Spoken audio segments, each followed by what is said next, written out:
Hello, everyone. Prem Tucker here with Zeteo News. We are in the middle of Washington, D.C., in the middle of the city that Donald Trump is trying to federally take over.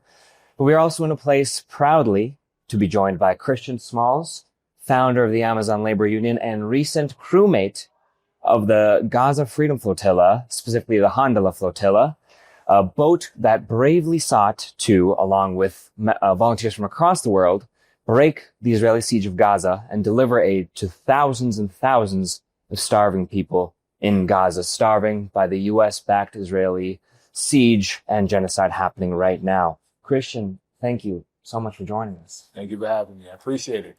It's really good to be joined by you again, especially in a city that Donald Trump is trying to take over. You are a symbol of the wide movement that's trying to stand against fascism just like his. I'm wondering if you could first bring us to what brought you to join the flotilla in the first place. Yeah, like many others, I was inspired by the Madeleine with Greta, Yasmin, and Diago, well-known activists from around the world. And as a labor leader from America, I thought this was a great opportunity to do some more direct action. I've been in a number of protests in New York City. I visited the students in their encampments from here to New York City to even to the West Coast. And I felt that I wanted to take my actions a step further. So I signed up to join the Handala mission, which is actually mission number 37. And we'll get into the risks that you did end up facing in a minute. But before you got on the boat and before you officially signed up, as you're considering this, did it come to mind the possible risks to your safety that this posed, joining this flotilla? 1,000%. We already know the history behind this flotilla initiatives. In 2010, 10 of the activists was killed by the Israeli regime. So for me, I knew that this was a life or death situation. And especially even more added danger was the fact that I'm a black man, the only black man of the 21 volunteers who joined this mission. So I knew there was a risk there, and I still was willing to take it with no hesitation. I knew the importance of this moment, and that's what it takes sometimes. You got to put your life on the line. Yeah. So take us to that moment then when you all were intercepted by the Israeli military. What was it like in the moments leading up to that, as you guys were getting closer and closer, actually quite far in terms of approaching Gaza? And then when it actually happened, what was that like? Well, we were definitely live streaming up until the point of interception. Many people who was watching online on my Instagram live that I had running at the time, they seen how the first thing they do is they wait till the sunset. They don't come when the sun is up. Then when they on board the boat, they make an announcement saying they're onboarding to have our hands up. And then they pull down the cameras. They cut the communications off from the rest of the world. They don't want the world to see that they're coming on board with a camera crew. They're coming on board with coolers full of sandwiches and water for their propaganda. And that's when they take over the ship. They have all 21 of us on the deck with our hands up. We had to basically shelter in place and sleep on deck for the night. We were only a few hours away from Gaza. We would have made the Gaza by 3 a.m. that Sunday morning. But they took us to the port of Ashad, which was 12 hours away in Israel, which was not our intention. What was the spirit like on the boat leading up to that moment? I know that all of you came from very different backgrounds, different countries, different reasons for being on the ship. What was that experience like? It was definitely family oriented. To live with these 20 other folks, strangers really to me. I never met majority of them, if not all of them. And we only had a few weeks to prepare as far as trainings and trying to get to know each other. We had to build a special type of bond, which was family, oriented once again. And that type of bond kept our morale up. We were all focused on the mission. We knew what we signed up for. We knew that we put our lives at risk. So it was really surreal to be in that moment, but also knowing that the people on the left and right of me had my back. I was definitely not afraid.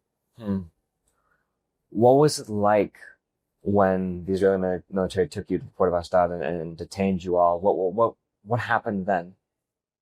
Well, the part of the story I haven't told most is that morning leading up to it, I think I woke up and I started breaking down, like crying like a baby, because I wanted to make it to Gaza so bad. And I didn't see our mission as a failure, but the fact that we came so far and got so close, less than 60 miles away. Liking this video? Then don't just watch, hit like, share and subscribe, and tap the bell so you never miss a video or live show. But if you want early access to exclusive content, then you have to head to Zeteo.com and subscribe now. You'll be supporting fearless, independent journalism. That's what hit home for me. And knowing that we also gave a lot of people hope, millions of people around the world that gave me hope. But when we got to the immigration authorities, they had to hand us over. And that's when things took a turn for the worse. I was assaulted as soon as we were transferred over to the immigration department. And the reason why is no other than the color of my skin. I seen and experienced it for myself. They didn't like the fact that I was covering my face, not consenting to their propaganda photos. They had a journalist crew there waiting for us at the docks. And I didn't travel out there not to be silent. So I definitely was giving them a piece of my mouth. I was telling them I don't consent to any of this. And, free Palestine. And 7 authorities threw me to the ground. They put their knee in my back. They twisted both my arms behind my back. 3 authorities on each side levitated me while 1 was pulling my hair and using my jewelry to choke me. Then they separated me from the rest of the crew in a separate room. They threw me up against the wall a few times. And then they were saying some racist remarks like, they're not my brother, or they're nothing like me. And then they kept me guarded with 5 guards the entire process throughout the immigration deportation. So I knew right there that even with all of that happening, I only received just a fraction of what Palestinians have to go through. Was there anyone else on the crew that was treated this way at all, whether in terms of the violence that you had faced or in terms of being separated from everyone else? No, everybody else was able to stay together. So at some point in time during the first process, when we got to prison, though, it was more psychological torture. It was no coincidence that I was one of the last to leave. And not only me, but my brother, Hatem, who's Arab from Tunis, we had to stay in prison longer than everybody else. Everybody else was deported, not only deported directly from Tel Aviv airport, they dropped me off to the Jordan border. So everything from the beginning to the end was, to me, racially motivated. The conditions when you were separated, what was that like? Well, for me, I was separated during the process of deportation, whether you wanted to be deported right away or whether you wanted to see the judge. Yeah. When you see the judge, you're basically going to prison until you see the judge. Yeah. When I got to prison, it was more the same psychological warfare, so to speak. Every day they would lie to us. They would gaslight us, saying that we're going home, knowing that we're not. We weren't allowed to get any yard time. We basically were in solitary confinement. They put 7 of us in one cell during a heat wave. So the oxygen level was very poor. We were on a hunger strike, so they were punishing us for being on a hunger strike by weaponizing food, by sitting in food in front of us. And then lastly, they sent the raid squad in on us twice for no reason, knowing that we didn't smuggle anything. They made us strip naked twice, 2 days in a row. And every day we were visited by the warden to try to intimidate us. It was just something I've never experienced, even in prison in America from one of my organizing efforts against Amazon. I had to face some prison time, and it wasn't nowhere near close as the harsh conditions there. Did you see other detainees while you were in prison? I did. Even though they kept us separated from the rest of the prisoners, they put up this wall, like a curtain, to try to block us. blocked the other prisoners off from us. We did have to walk through to and from our cells. And I saw that there was a lot of Ethiopians, a lot of Africans that were locked up, and also, surprisingly, some Filipino immigrants as well. Huh. Was there any communication between any of you all, or was it kind of very solitary? No, absolutely not. They basically directed them not to talk to us, and they put ourselves at the end of the hallway where nobody else could really talk to us but ourselves, really. Oh, wow. Okay. One thing that I'm wondering, in two parts really, is you are someone that's spoken so much about solidarity, and there's two aspects I'm kind of curious about here. One is with regards to labor solidarity, with questions like these about foreign policy, about internationalism, about just people who might not be immediately materially connected to you as an American worker. How do you sort of view this question of labor solidarity when it comes to Palestine? It's hand in hand, I was disheartened to see that some of the largest unions in the U.S. have passed zero resolutions since October 7th.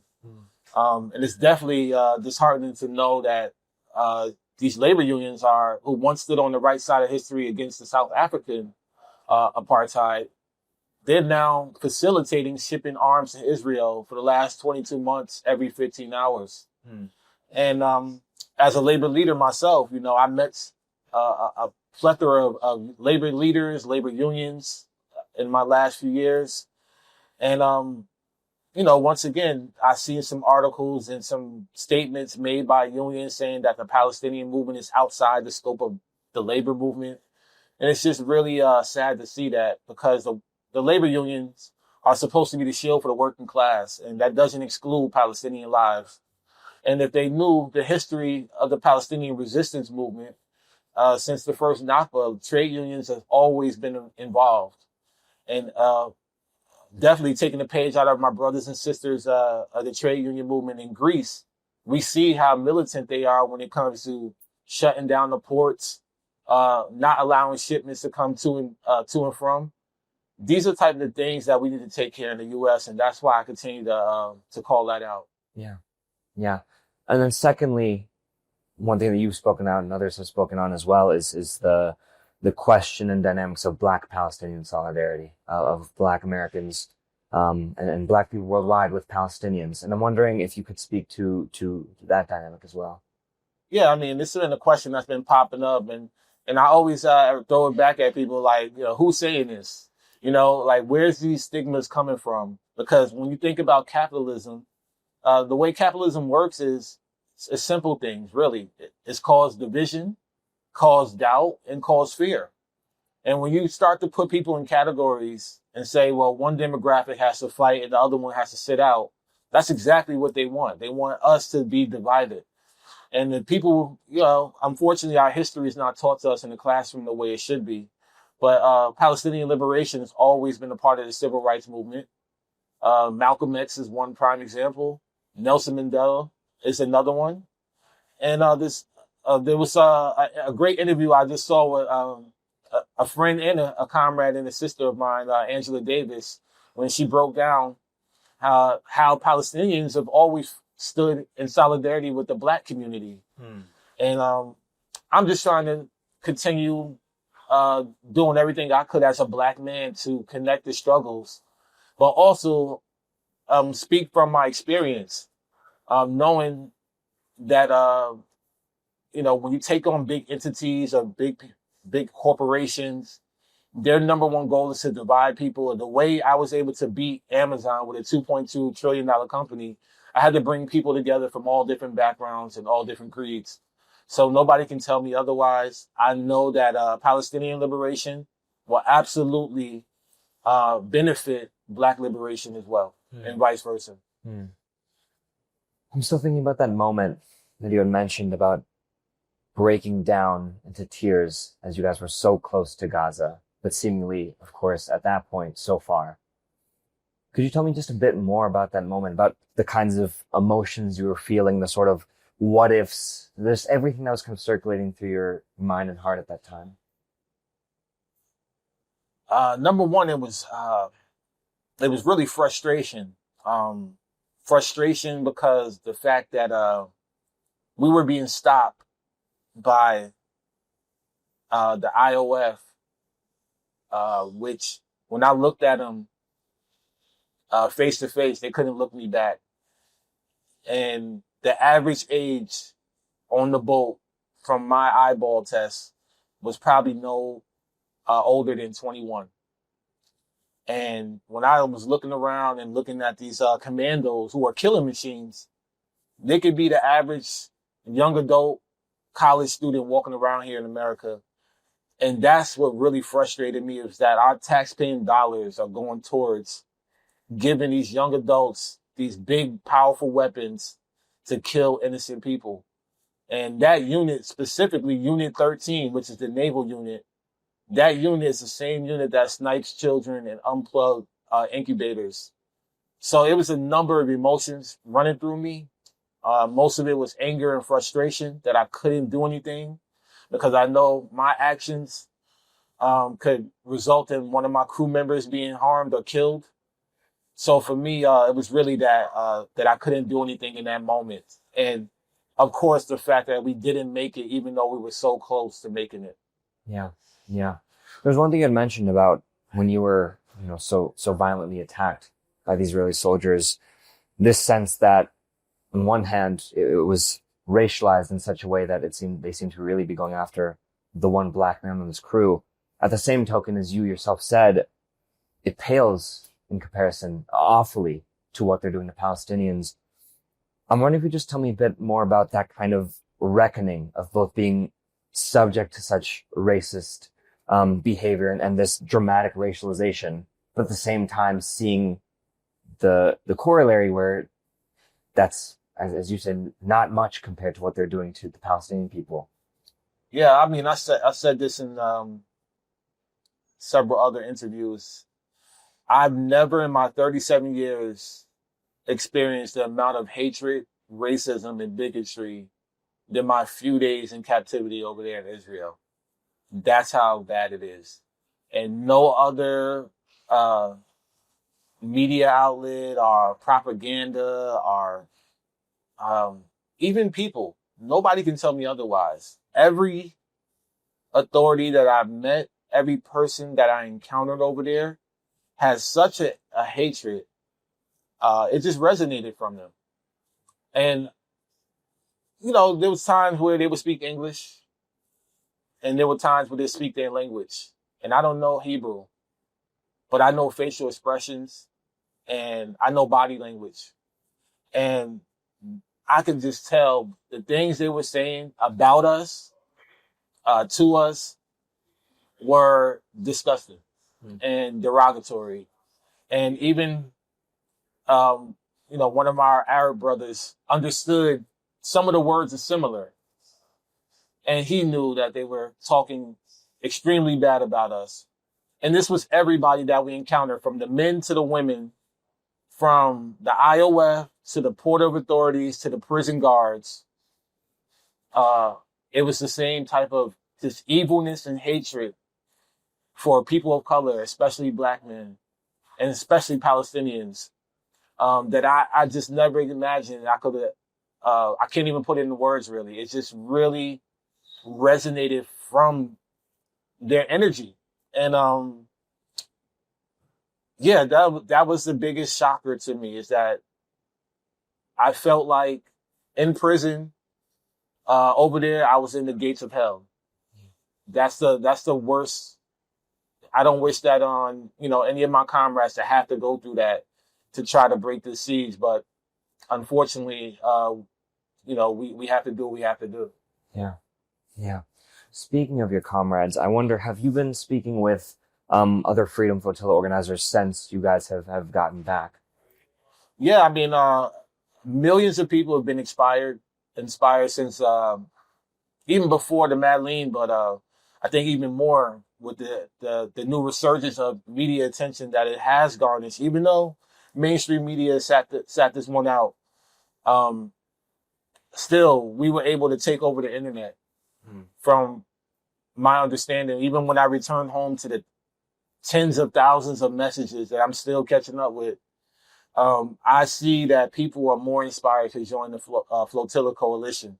And now there is an initiative with, I believe, 44 different countries from the Flotilla of Samud. They're going to be trying to launch this initiative in a month. And the same thing with the Freedom Flotilla Coalition. I know they're gearing up for another boat right back to back. And I'm definitely going to be involved behind the scenes. And I already said it, I will be on a future mission. I just don't know when, but I will absolutely do it again. You'll go back. I will go back. I'm wondering, for so many of your comrades, and whether it's doctors who have come back from Gaza, fellow journalists, so many people who have borne witness to what's happening there, both in Gaza and the West Bank. Over the past 22 months, a lot of them carry, amidst just this avalanche of horror, they sometimes carry one or two tales with them, one or two people they've met, or people who they could have met but they couldn't because of what happened to them. Tokens of the devastation that's happened in Palestine at the hands of this US-backed genocide. I'm wondering, are there any memories, faces, people, stories that you've held on to? Yeah, I mean, the Handala was, it was a mission of a lifetime for me. 7 days on the Mediterranean. I'm not someone who big on water. I haven't been on water in over a decade. That includes any type of cruise ship. So the culture shock, for sure. But the memories I do have was the peaceful nights on the water, because I had to remind ourselves that we're sailing across an open graveyard. The Mediterranean claims lives every day. Refugees seeking refuge every day. And the PTSD that I do have is that I can't stop looking up in the sky now. Just because the amount of drone activity that I experienced throughout the Handala. In my 4-hour night shift, I would count over 50 drones. And I will watch every night as these drones go from east to west or north to south, collecting data, surveilling, watching people die. And that's the biggest takeaway I take from sailing. But also the beautiful thing about our mission. At one point in time that's not documented, there was something that gave us extreme amount of hope. There was a family of dolphins that started guiding us one day. And it's always been my dream to swim with dolphins. And even though I wasn't able to swim with them or even really see them, we knew that they were there. One of our crew members saw them, and we didn't have a chance to take pictures of it or anything. But we knew that that's a sign of hope, a sign of good luck. And that's something that will always stick with me, is that our boat was guided with a family of dolphins, about 12 dolphins. Something that was beautiful, even though we were facing, possible death or even, imprisonment. I think that might be where we'll have to leave it, with the image of that school of dolphins guiding you guys to a hopefully better place. Thank you so much, Chris, for sharing your time with us. We really appreciate it. And please do, keep us posted as maybe you pursue another journey on future flotillas, or as your comrades do. But thank you so much for sharing your time with us. Yeah, thank you for having me. And I know I've gained a lot of attention over this, but I always want to remind everybody that we have to keep the focus on Palestine, free Gaza until it's backwards. Thank you. Did you like this video? Don't forget to subscribe to this YouTube channel and turn on notifications. For exclusive content and to support our independent, unfiltered journalism, head over to Zeteo.com. Your support matters.